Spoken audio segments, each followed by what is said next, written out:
नमस्कार दोस्तों, क्रांति 24 में आपका स्वागत है। और आज के इस वीडियो में हम आपको रीजनिंग से संबंधित कुछ महत्वपूर्ण प्रश्नों को समझाएंगे जो कि यूपी कांस्टेबल, एमपी कांस्टेबल और एमपी एएसआई की दृष्टि से बहुत ही महत्वपूर्ण प्रश्न है। तो आप सभी से निवेदन है कि वीडियो को ध्यान से देखें और अंत तक देखें। तो सबसे पहला प्रश्न है कि निम्न श्रृंखला में खाली स्थान पर क्या आएगा? 81, 121, 169, 225 और इसके बाद क्या आएगा? तो भाइयों, ऐसे प्रश्नों में सबसे पहले ये देखना होता है कि इस सीरीज़ में संबंध क्या है, इन दोनों में क्या संबंध है, इसके बाद इन दोनों में क्या संबंध है और इसके बाद इन दोनों में क्या संबंध है। वही संबंध इसमें और इस खाली स्थान पर जो संख्या आएगी उसमें होगा। तो यहाँ पर संबंध हमें निकालना होगा कि इन संख्याओं में क्या संबंध है। तो यहाँ पर हम देख सकते हैं कि यह 9 का स्क्वायर है, 9 का वर्ग है। इसके बाद हम ये देख सकते हैं कि यह 11 का वर्ग है। इसके बाद हम देख सकते हैं कि यह 13 का वर्ग है। और इसके बाद हम देख सकते हैं यह 25 का वर्ग होता है, 225, यानी 15 का वर्ग होता है 225। इसके बाद यहाँ पर हम देख सकते हैं यहाँ पर 17 आएगा, तो ये 17 का वर्ग हो जाएगा 289। यहाँ पर 289 आएगा इसका आंसर।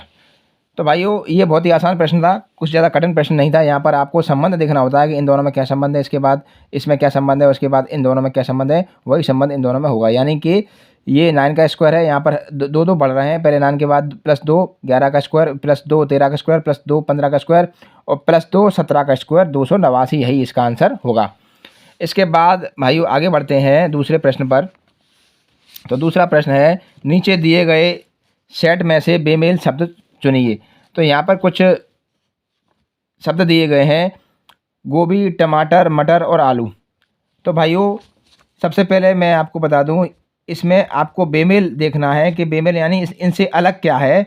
तो आप सभी को मालूम है कि गोभी ज़मीन से बाहर लगती है और टमाटर जो है वो भी ज़मीन से बाहर लगते हैं और मटर हैं वो भी ज़मीन से बाहर लगते हैं, लेकिन जो आलू है वो ज़मीन के अंदर लगता है। तो इसका आंसर हो जाएगा डी, आलू। आलू इसका आंसर हो जाएगा, जो कि बेमेल है इन तीनों से। इसके बाद हम आगे बढ़ते हैं तीसरे प्रश्न पर। इस श्रृंखला में प्रश्नवाचक के स्थान पर क्या आएगा?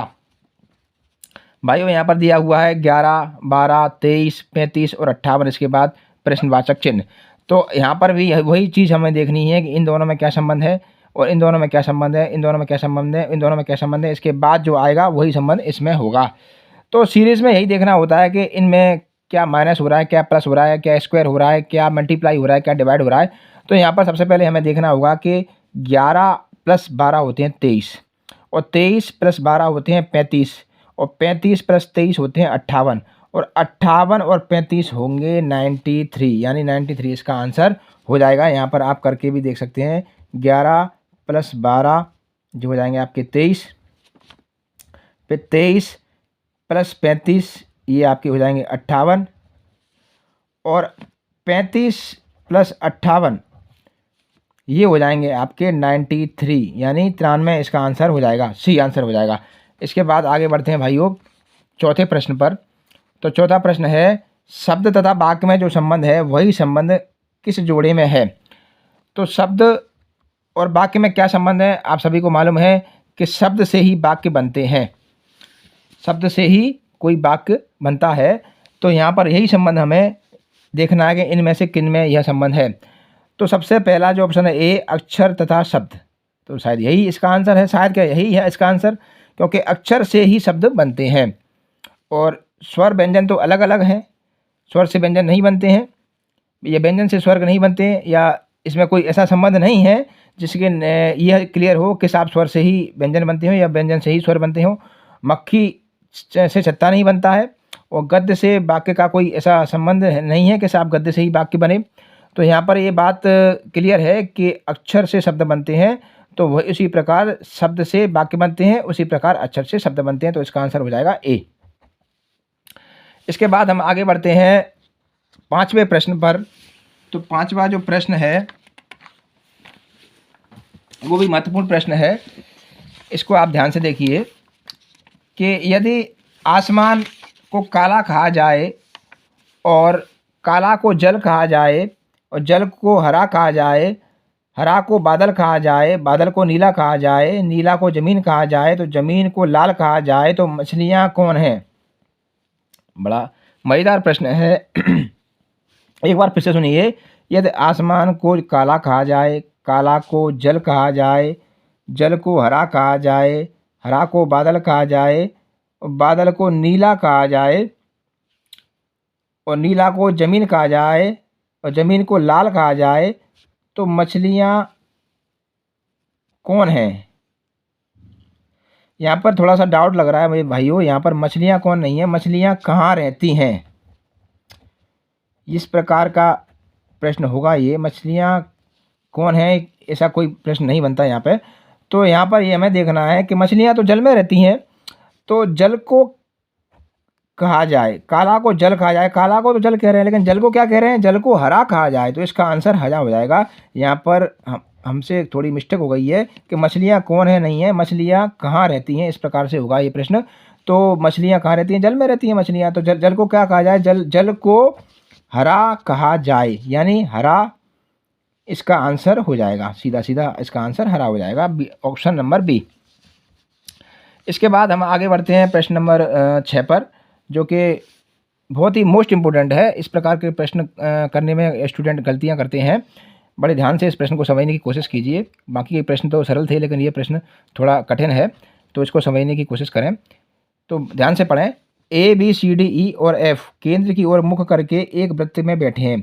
एफ ए के बाएं दूसरे स्थान पर, बी ए के दाएं दूसरे स्थान पर है, ए डी का बाएं पड़ोसी है, सी एफ और बी के बीच बैठा है, ए का बायां पड़ोसी ई है, एफ का पड़ोसी कौन है?